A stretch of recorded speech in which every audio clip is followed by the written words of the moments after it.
The Terran's hands didn't shake as he drove the heavy kinetic driver into her exposed spinal column. Xylia choked on a breath, the sharp taste of copper flooding her mouth. One slip of his grease-stained fingers, and she would never walk again. He leaned in, his gaze burning. I didn't think a human was capable of such dangerous precision.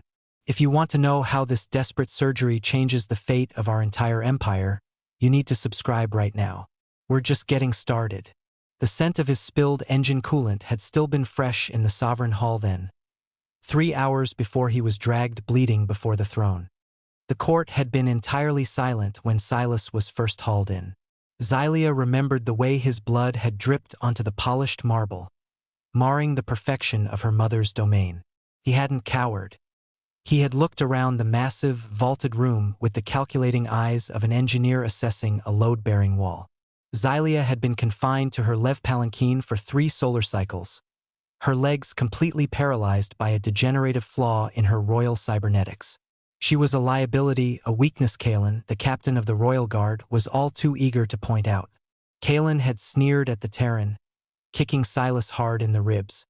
The human had simply grunted, taking the hit, his eyes locking onto Xylia's palanquin just as the feedback loop triggered. The memory of that violent seizure still lingered in her synthetic nerve endings as she lay on the cold operating slab in the sublevel forge. The air down here smelled of heated metal and grinding dust. Silas had stripped off his outer jacket, his arms layered in dark grease. He wasn't a doctor. He was a mechanic. To him, her royal body was just another engine needing repair. Yet, there was a profound intimacy in the way he mapped the circuitry fused to her spine. The heat of the underground chamber pressed heavily against her skin.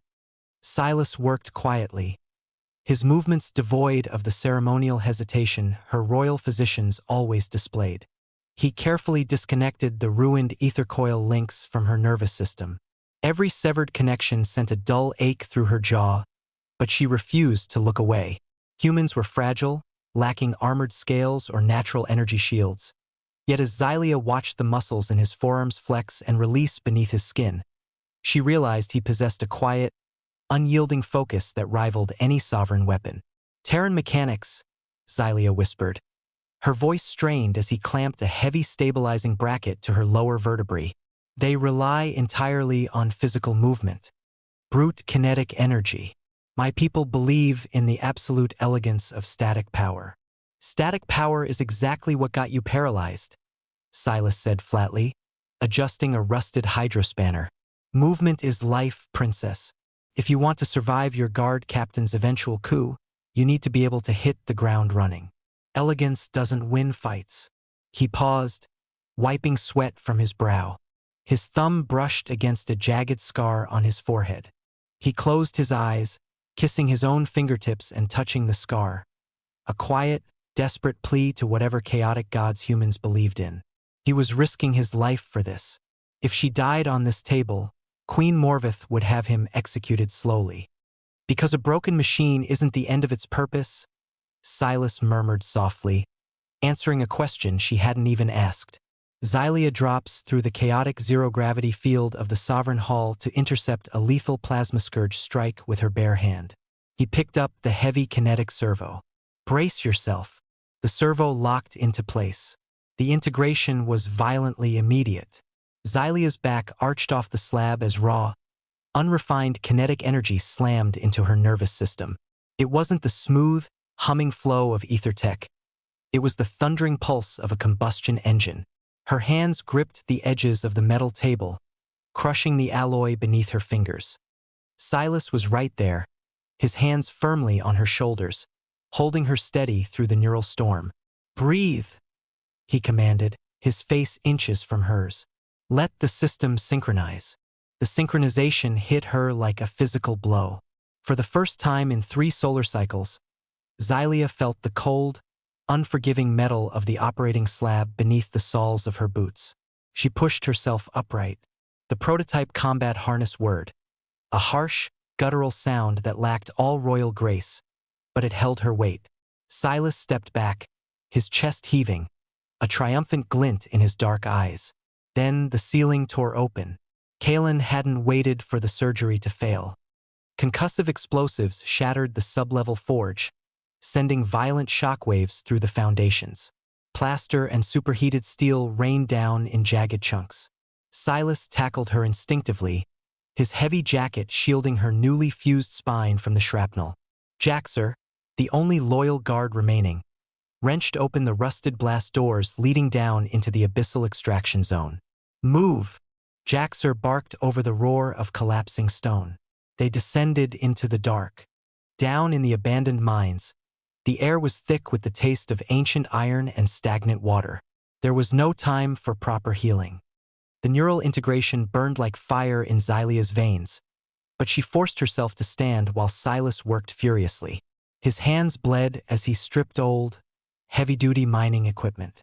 He fused brutal kinetic rail cannons to her elegant, scorched ether plates. It was a crude hybridization. Yet, as he strapped the heavy weapons to her forearms, Xylia felt a terrifying, unyielding strength replace her former fragility.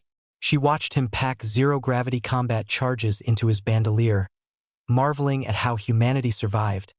They didn't seek perfection. They repurposed their ruins.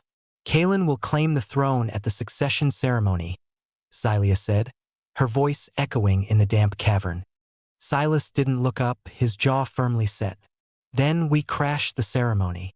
It was in the shadows, just beneath the Sovereign Hall's floor grates, where he made the final agonizing adjustment. The Terran's hands didn't shake as he drove the heavy kinetic driver into her exposed spinal port. The zero-gravity charge locked in. She didn't choke on copper this time. She breathed in absolute, undeniable power. Xylia shattered the floor grates with a single, hydraulically assisted strike and stepped out into the blinding light of the Sovereign Hall.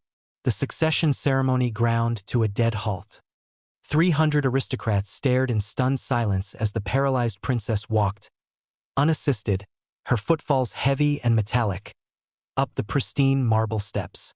Kaelin roared, his face twisting in panicked fury. He ignited his crackling plasma scourge, the heat rolling across the room, and launched himself from the upper tier. Xylia didn't flinch. She triggered the Terran integration.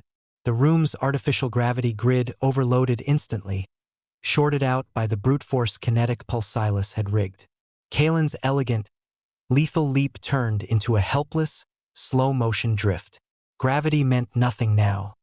Propelled by Silas's synchronized drone swarm detonating micro-explosives against the ceiling, Xylia launched through the air. She met Kaelin mid-flight. He swung the blinding plasma scourge, but she parried with the heavy rail cannon, the metal shrieking under the extreme heat.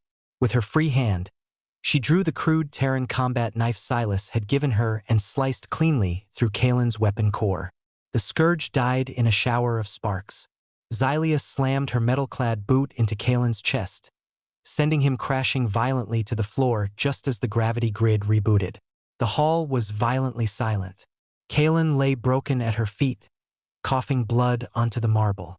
Queen Morvith slowly stood from her throne. She didn't speak. She descended the steps, holding the glowing ether coil diadem. But she didn't hand it to her daughter. She extended it to the human mechanic. Silas took the crown. His grease-stained, blistered fingers smeared the pristine crystal. He walked over to Xylia, his breathing heavy, and placed it directly into her open hands. She crowned herself. "Kaelin is exiled to the Outer Rim," Xylia declared, her voice ringing with newfound authority. She gestured to Jaxe, who immediately took his place at the base of the throne. Then she turned to Silas. In front of the entire stunned court, she grabbed the Terran by his collar, pulling him into a bruising, desperate kiss. When she pulled back, the silence of the room was absolute. Her fingers reached up, gently tracing the jagged scar on his forehead. In the forge, he had touched it for luck against inevitable failure. Now, under the harsh light of the throne, the rough skin felt like a promise, a permanent brand of an earned future. Do you think brute force or elegant design makes a better ruler?